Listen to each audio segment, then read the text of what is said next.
ایک اور سوال یہ ہوگا کہ کسی نے نام کے ساتھ باقاعدہ بھیجا کہ ایک حضرت ہے وہ کہتے ہیں شب معراج کہیں سے ثابت نہیں، کیونکہ حدیث میں اس کی تاریخ نہیں آئی، کوئی تاریخ نہیں ہے حدیث میں، شب معراج کہیں سے ثابت نہیں ہے۔ باقاعدہ نام بھی لکھا ہے کہ فلاں مفتی صاحب ہیں، وہ بڑے لطیفے سناتے ہیں، تو لطیفے سنائے کچھ بھی کریں ان کا فعل ہے۔ نام لینا میری عادت نہیں ہے، نہ میں کسی کا نام لیتا ہوں۔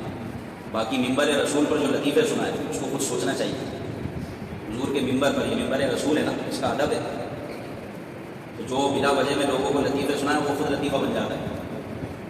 جو ممبر رسول پر اس طرح کی باتیں کرے اور لطیفے سنائے، اور واقعی میں نے سنا ہے کہ وہ بڑے لطیفے سناتے ہیں حضرت، بہرحال جو بھی ہیں۔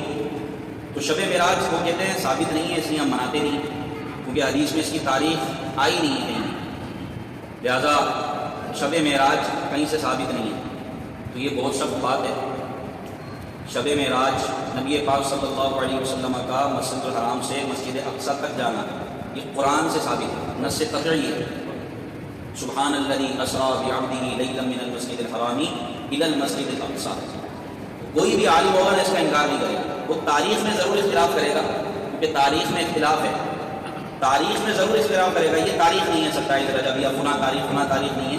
البتہ معراج بنفسہ یہ واقعہ یہ قرآن سے ثابت ہے۔ قرآن پاک میں 15واں پارہ شروع اسی سے ہوتا ہے، سبحان الذی اسریٰ بعبدہ لیلا من المسجد الحرام الی المسجد الاقصی۔ کہ پاک ہے وہ ذات جو اپنے بندہ خاص کو لے گئی مسجد حرام سے مسجد اقصی تک۔ یہ حصہ قرآن سے ثابت ہے کہ نبی پاک صلی اللہ علیہ وسلم رات میں مختصر سے حصے میں مسجد حرام سے مسجد اقصی گئے۔ تو جو اس بات کا انکار کرے گا وہ کافر ہو جائے گا، کیونکہ یہ قرآن کی آیت کا انکار ہے۔ تو میں نہیں سمجھتا کہ کوئی بھی عالم اس بات کا انکار کرے، جو انکار کرے گا وہ عالم نہیں ہوگا، کیونکہ یہ تو نص قرآنی سے ثابت ہے کہ پاک ہے وہ ذات جو اپنے بندے کو لے گئی مسجد حرام سے مسجد اقصی تک۔ تو یہ جو حصہ ہے مسجد حرام سے مسجد اقصی تک کا، یہ قرآن پاک سے ثابت ہے۔ اس کا انکار کرنے والا اس کا منکر کافر ہے۔ باقی مسجد اقصی سے آسمانوں کی سیر یہ احادیث مشہورہ سے ثابت ہے، احادیث سے ثابت ہے۔ جو اس کا انکار کرے گا وہ گمراہ و بددین ہے۔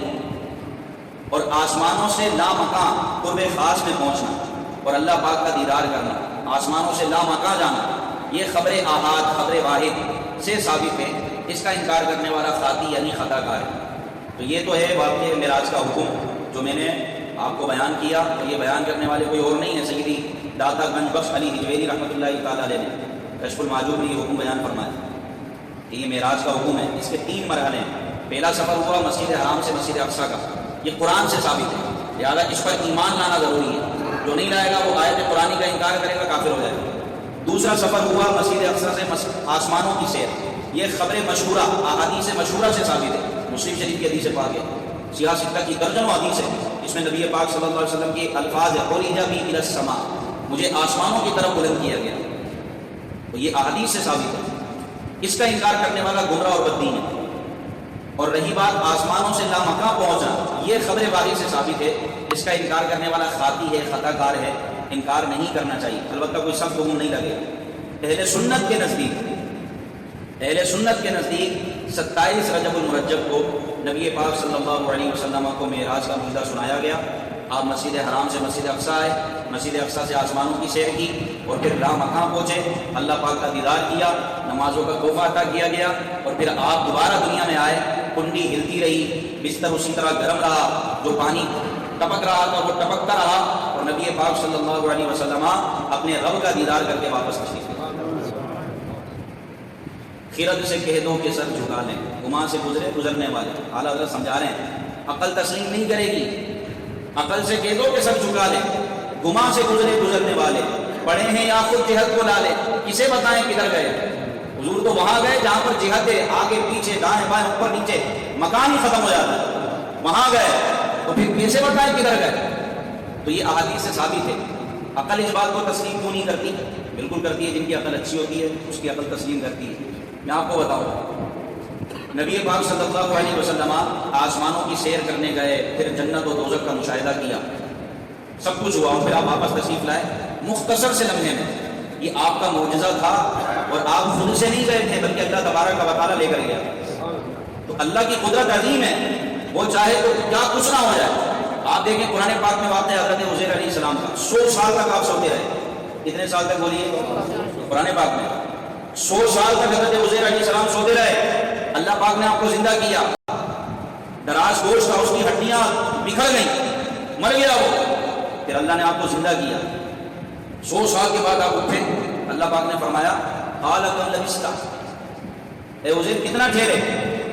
کہا کہ میں ایک دن یا آدھا دن ٹھہرا ہوں، میں ایک دن سویا یا آدھا دن سویا، حالانکہ کب سوئے تھے آپ؟ 100 سال، لیکن وہ وقت آپ کو کتنا لگا؟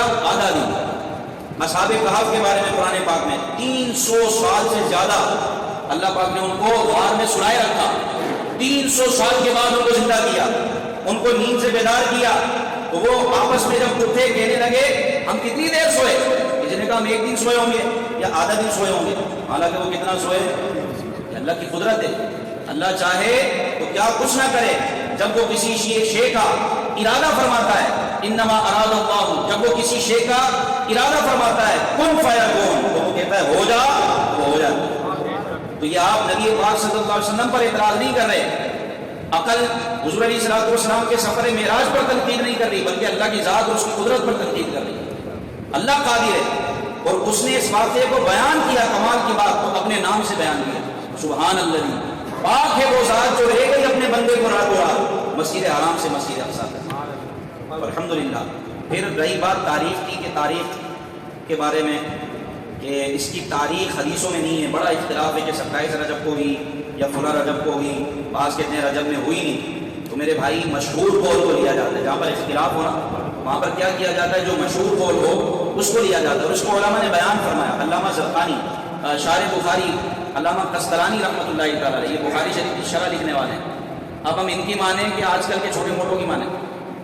وہ فرما رہے ہیں کہ مشہور قول یہ ہے کہ 27 رجب کو حضرت ام ہانی کے گھر سے نبی پاک صلی اللہ علیہ وسلم کو معراج ہوئی۔ یہ کون کہہ رہے ہیں؟ علامہ قسطلانی رحمۃ اللہ تعالیٰ علیہ، بہت بڑے محدث گزرے ہیں، وہ بخاری شریف کے شرح لکھنے والے ہیں، علامہ قسطلانی رحمۃ اللہ تعالیٰ، اور کئی اکابر علماء نے یہ بیان فرمایا کہ مشہور ترین قول یہ ہے کہ 27 رجب معراج شریف ہوئی، باقی اقوال مختلف ہوتے رہتے ہیں۔ اب آپ بولے بھائی حدیثوں میں کوئی تاریخ نہیں ہے، تو آپ مجھے بتائیں فتح مکہ کی تاریخ میں بھی اختلاف ہے، فتح مکہ کب ہوئی اس میں بڑا اختلاف ہے، کوئی کہتا 8 ہجری کو، کوئی کہتا 6 ہجری کو، کوئی کہتا 7 ہجری کو، 9 ہجری کا بھی قول ہے، تو آپ کیا فتح مکہ کا انکار کر دیں گے؟ شب قدر میں اختلاف ہے حضور والا، شب قدر کی تعین نہیں ہے حدیثوں میں، آپ نے پھر کیوں بنائی 27 رمضان کو شب قدر؟ آپ سوال کریں جو آپ سے پوچھتے ہیں، بلا وجہ میں امت کو گمراہ کر کے رکھا ہوا، بلا وجہ شب قدر مجھے بتائیں کوئی ایک تاریخ، کوئی ایک حدیث کے جس میں 27 رمضان کو شب قدر ہو، تعین ہی نہیں، بلکہ شب قدر آخری عشرے کا اعتکاف اس لیے کیا جاتا ہے کہ کسی طاق رات میں شب قدر مل جائے، 27 رجب فکس نہیں ہے، بلکہ ہر طاق رات میں شب قدر گھومتی ہے، بلکہ اور سنیں آگے کی بات، امام اعظم تو فرماتے ہیں کہ جس شب کی تو قدر کر لے وہی شب قدر ہے، جس شب کی تو قدر کر لے وہ شب قدر ہے۔ اب آپ بتاؤ شب قدر کیوں مناتے ہو پھر 27 رمضان؟ اس لیے کہ علماء کے نزدیک زیادہ مشہور قول یہ ہے 27 رمضان، بڑے بڑے اکابر علماء، حضور سیدی غوث پاک شیخ عبد القادر جیلانی اور کئی اکابر علماء نے زیادہ تر اسی بات کو ترجیح دی کہ 27 رمضان ہی شب قدر ہے۔ اب بتائیے اختلاف کتنا ہے؟ اچھا یہ اختلاف کیوں ہوا اس کو بھی ڈیٹیل میں بتاؤں، لوگ بس بات کرنا جانتے ہیں، تفصیل تو بتائیں عوام کو، گمراہ کیوں کر کے رکھا ہوا عوام کو؟ وہ بھائی پہلے کے دور میں تاریخ نوٹ کرنے کا رواج نہیں تھا، وہ کیلنڈر ہی نہیں تھا، تو تاریخیں کہاں سے نوٹ کی جاتی؟ پہلے کے دور میں صرف واقعہ بیان کیا جاتا تھا، واقعے کی عظمت ہی اتنی ہوتی تھی کہ لوگ نیک راہ پر آ جاتے تھے، اس واقعے کو سن کر لوگ تقویٰ پرہیزگاری نیکی کی طرف بڑھتے تھے، تاریخ سے ان کو کوئی شغف نہیں تھا کہ کس تاریخ کو ہوئی، کس تاریخ کو ہوئی، کس تاریخ کو ہوئی۔ حضرت موسیٰ علیہ السلام کا واقعہ ہے کوہ طور کا، آپ کلام کرنے کا بتائیے مجھے تاریخ، تو تاریخ نہیں ہے تو آپ کیا انکار کر دیں گے؟ قرآن میں آیا واقعہ، آپ نے آپ نے اپنا عصا ڈالا، وہ اژدہا بنا اور فرعون کے جتنے بھی جادو کرتے سب کو نکل لیا، یہ بہت بڑا واقعہ ہے قرآن کا۔ پھر سورہ بقرہ میں جو گائے کا واقعہ ہے، کتنا عظیم واقعہ ہے، پوری سورت کا نام ہی اس واقعے پر ہے، سورہ بقرہ، اس کی تاریخ مجھے بتائیں، کسی واقعے کی آپ کو تاریخ نہیں ملی، اگر ملے گی بھی تو بہت زیادہ اختلاف ہوگا، اور فلاں تاریخ میں، فلاں مہینے میں، فلاں تاریخ میں، اس لیے کہ پہلے کیلنڈر ہی نہیں تھے بھائی، پہلے اس طرح تاریخیں نوٹ کرنے کا رواج نہیں تھا، یہ تو اب ہم دین سے دور ہو گئے، دین میں ہم سست ہو گئے، کمزور ہو گئے، تو تو علماء نے بڑے تتبع کے ساتھ، چھان بین کے ساتھ، مشاہدات کے ساتھ کتابیں پڑھ کے یہ تواریخ نکالی، اور اس میں بھی اختلاف ہوتے ہیں۔ پھر علماء نے ایک قول کو ترجیح دے دی کہ سب اس دن کو جمع ہو کر اس دن کو یاد کریں اور اللہ کی نعمتوں کا شکر ادا کریں۔ تو پھر یہ واقعہ اتنا عظیم واقعہ ہے کہ امت کے لیے نمازوں کا تحفہ اسی رات عطا ہوا۔ اس لیے فرمایا کہ نماز مومن کی معراج ہے۔ نبی پاک صلی اللہ علیہ وسلم کی معراج تو یہ تھی کہ آپ نے اللہ پاک کا دیدار کیا اور جاگتی آنکھوں سے کیا۔ کسی نبی، کسی رسول کو یہ منصب نہیں ملا کہ وہ عالم بیداری میں اللہ پاک کا دیدار کرنے گیا۔ حضرت ادریس علیہ السلام نے جنت کی سیر کی، دوزخ کی سیر کی، آپ پر ابھی موت طاری نہیں ہوئی جس طرح ہونی چاہیے۔ آپ نے حضرت ملک الموت علیہ السلام سے کہا مجھے دوزخ کی سیر کراؤ، جنت کی سیر کراؤ۔ آپ جنت میں گئے اور پھر جنت سے واپس ہی نہیں آئے اور کہا کہ اب میں نہیں جاؤں گا کیونکہ میں نے جہنم کو بھی دیکھ لیا، اور قرآن میں ہے کہ جس نے جہنم کو نہیں دیکھا ہوگا وہ جنت میں نہیں جائے گا، کیونکہ جہنم کے اوپر کھلے صراط ہے، اس پہ سے ہر ایک نے گزرنا ہے۔ جو کھلے صراط سے گزرے گا وہی جنت میں داخل ہوگا۔ جب آپ جہنم سے گزر کے جنت میں گئے، آپ کو مشاہدہ کروایا گیا، تو پھر آپ جنت سے واپس نہ آئے اور کہا دیکھو میں نے قرآن کے حکم کے مطابق جہنم کی بھی سیر کر لی، جہنم کے اوپر سے بھی گزر گیا اور اب جنت میں آ گیا، اور جو جنت میں آ جائے وہ واپس جا نہیں سکتا، وہ واپس کیوں نکلے؟ تو آپ جنت ہی میں رہے، جنت ہی میں ہے، آپ پر ابھی موت طاری نہیں ہوئی، آپ جنت میں ہی ہیں۔ لیکن نبی پاک صلی اللہ علیہ وسلم کا کمال دیکھیں، جنت کو بھی دیکھا، دوزخ کو بھی دیکھا، اللہ پاک کا دیدار بھی کیا، پھر واپس امت میں تشریف لائے۔ تو یہ رات بڑی اہم رات ہے۔ اس طرح کی باتیں لوگوں کی نہیں سنا کریں، وسوسوں میں نہیں پڑا کریں۔ تو نبی پاک صلی اللہ علیہ وسلم کی معراج برحق ہے، اور اس کا حکم میں نے آپ کو بتا دیا۔ جو اس کا انکار کرتا ہے بڑا سخت حکم ہے اس پر۔ تو لہٰذا تاریخ کا اختلاف ہر جگہ پر۔ یوم فاروق اعظم آپ مناتے ہیں، فاروق اعظم کا دن مناتے ہیں، نام سے زیادہ یہ مناتے ہیں، باقاعدہ ریلیاں نکلتی ہیں، یکم محرم شہادت فاروق اعظم، حالانکہ ان کی شہادت میں بھی اختلاف ہے تاریخ میں۔ فاروق اعظم رضی اللہ تعالیٰ عنہ کی تاریخ شہادت میں زبردست قسم کا اختلاف ہے، تو پھر آپ نے یکم محرم کو کیوں منایا؟ اور یہ تاریخ تو حدیثوں میں بھی نہیں ہے، یہ تو بعد کے واقعات ہیں نبی پاک صلی اللہ علیہ وسلم کے۔ تو علماء نے اس کو ترجیح دی ہے کہ بھائی یکم محرم الحرام فاروق اعظم رضی اللہ تعالیٰ عنہ کی شہادت کا دن ہے، اس لیے یوم فاروق اعظم اہل سنت بھی مناتے ہیں، سب مناتے ہیں، کیونکہ فاروق اعظم رضی اللہ تعالیٰ عنہ سے سب محبت کرتے ہیں، سب الفت رکھتے ہیں سوائے چند کے۔ تو اللہ پاک ہمیں اس طرح کے وسوسوں سے محفوظ فرمائے اور نبی پاک صلی اللہ علیہ وسلم کی محبت میں جینے مرنے کی توفیق عطا فرمائے۔ شب معراج یہ بڑی عظیم رات، اب ان قریب شب برات آنے والی ہے، بعض لوگ اس کا بھی انکار کر رہے ہوتے ہیں، اس کا بھی انکار کرتے ہیں، شب برات کہاں سے ثابت ہے؟ حالانکہ ترمذی شریف کی حدیث پاک ہے، نبی پاک صلی اللہ علیہ وسلم اس رات قبرستان گئے، یہ ترمذی شریف کی حدیث پاک ہے کہ نبی پاک صلی اللہ علیہ وسلم اس رات قبرستان گئے، حدیثوں سے ثابت ہے، سیاہ ستہ کی حدیث ہے۔ اب جب اپنے عقیدے کے خلاف بات سنتے ہیں تو پھر ایک ہی حربہ ہے، یہ حدیث ضعیف ہے، پھر کیا کہا جاتا ہے؟ یہ حدیث ہی ضعیف ہے۔ یعنی جب بھی آپ کے عقیدے کے خلاف کوئی بات کی جائے گی تو وہاں سے کیا جواب آئے گا؟ یہ حدیث تو ضعیف ہے، حالانکہ یہ سیاہ ستہ کی ایک حدیث ہے، ترمذی شریف کی حدیث پاک ہے کہ نبی پاک صلی اللہ علیہ وسلم اس رات قبرستان گئے۔ پھر کوئی چارہ نہیں ہوتا تو پھر یوں وسوسہ ڈالتے ہیں لوگ کہ بھائی وہ تو اکیلے گئے تھے، تو تم تو پورا جمگٹے کے ساتھ اور سب کا ریلا جا رہا قبرستان، تو وہ تو اکیلے گئے تھے۔ تو بھائی نبی پاک صلی اللہ علیہ وسلم اکیلے گئے تو ہر امت یہ چاہے گا میں بھی حضور کی سنت پر عمل کروں۔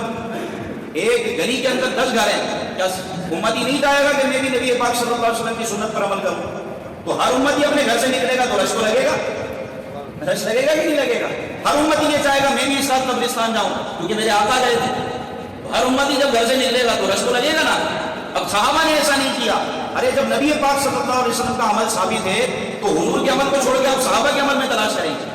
جب نبی پاک کا عمل ثابت ہے تو صحابہ کرام علی رضوان کے عمل کو تھوڑی دیکھا جائے گا، حضور کے عمل کو دیکھا جائے گا۔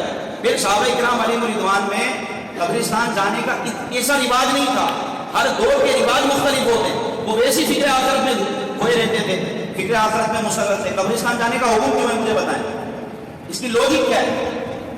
پہلے تو سرکار نے منع فرما دیا تھا کہ قبروں کی زیارت نہ کرو، پھر بعد میں اجازت دی، بخاری شریف کی حدیث ہے، پہلے میں نے تمہیں منع کیا تھا اے ایمان والو، اب میں تمہیں اجازت دیتا ہوں کہ قبروں کی زیارت کرو۔ کیوں؟ لِأَنَّهَا تُذَكِّرُ الْآخِرَةَ، کیونکہ یہ تمہیں آخرت کی یاد دلاتی ہے، کیونکہ تمہیں اپنی خبر کی یاد آئے گی۔ اس لیے جب بھی آپ قبرستان جائیں تو فکر آخرت کا ذہن لے کر جائیں، ہنستے ہوئے ٹھٹا لگاتے ہوئے جانا یہ ادب کے خلاف ہے، خواہ وہ شب برات ہو یا عام دن ہو۔